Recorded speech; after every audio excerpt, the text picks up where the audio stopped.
Boy, oh boy. The price of freedom is steep. Someone commented on, I think, my latest video and asked me this question. How long do you keep fading until you say who you really are within? And I think this was ExJW Roberto. I'm sure if you look through my last video in the comment section, you'll probably see it there. But I thought this was a pretty good question. So I think it kind of depends on each person. It's a case-by-case basis. Some people fade forever. Some people fade until their parents probably leave the organization, and then all the family just, denounces and gives their disassociation letter. Some people don't really care, so they'll just give the disassociation letter like as soon as they fade for like maybe a month or something. Other people, I know right now, one guy I know, he's actually been fading since he was really young and just keeps in contact with his family. And he's just probably going to fade until, he passes, I guess. Because he says he's not going back, but he also just doesn't want to lose contact with his family. So, I mean, it's just a case-by-case basis. I'll say for me, how long I'll keep fading. And I think this might go for a lot of other people too, a lot of younger people. I feel like this is probably the best way to handle it, but I can't say for sure for every single individual person. You have to tailor it to you. But for a lot of younger people, not every single one, it might be best to wait until you have your own foundation. And I think I touched on this in an earlier video, one of my early ones, before you decide to disassociate. I feel that you're going to have to rely on other people to a certain extent. And sometimes those people probably aren't the best people to rely on. They're probably not the best people to be around. And if you have to rely on those type of people just to survive, I don't think it's going to bode well for you. And unfortunately, this happens quite a bit. And I think I even said this in an earlier video with witnesses and how they'll kick someone out who's like 18 years old because they don't want to be a witness anymore.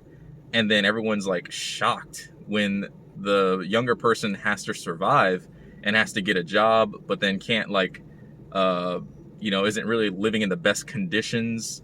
The house that they're living in isn't the best. They're rooming with a whole bunch of people that probably aren't the best people.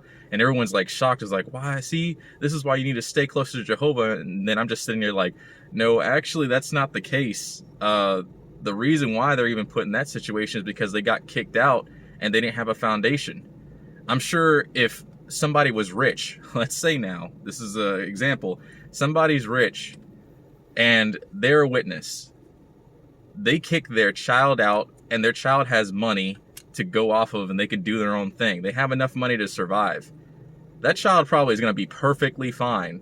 Why? Because they have a foundation. They have money. They have something that they can use to get that foundation. But if you don't have that, you're going to have to rely on people to a certain extent.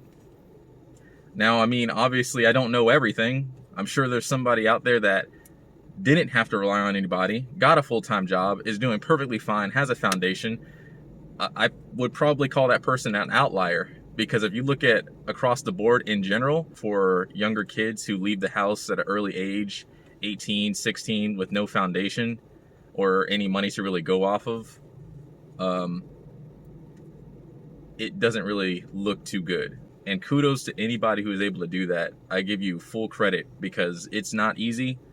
And the way things are now in society, like, you pretty much have to have like a degree, it almost seems like, or you have to have some type of business or idea that you came up with to where it's going to last some time and you can make enough money off of it to pay for a house, pay for your car insurance, pay for your health insurance, pay for any medical bills if you go to the hospital, still have money left over for recreation, to be able to do things that you want to do, to be able to buy food. man, like that, it's a lot of stuff. It's a lot. It requires a lot of money. So anyone who's able to do it, I give you complete credit and congratulations, because you won. In my mind, you won. It's not easy. But yeah, I just wanted to answer that question. So for me, I probably would say personally that I'm going to wait a little bit longer before I come out and say anything. And probably write in my disassociation letter if I even do that. I'm not sure. I haven't really decided yet. But that's the great thing about it. I mean, it's all up to you. You can choose to do it whenever you want. Anybody can. Any ex-Jehovah's Witness. It's all up to you. Nobody rushes into anything, or nobody should force you to rush into anything. It's on your own pace. You are the person who makes the decisions. Don't let anyone else decide for you. But I personally am just going to wait a little bit longer to where I can have more of a foundation, probably have my own spot, more of a, I guess, reliable job, and then we'll go from there. Who knows? I might not even say anything then, even after I have all the things, but I don't know. Well, I think that's about it for this video. I appreciate you guys watching. If you have any comments or questions, definitely leave them down in the comment section. Hope you guys have a good one, and you take care.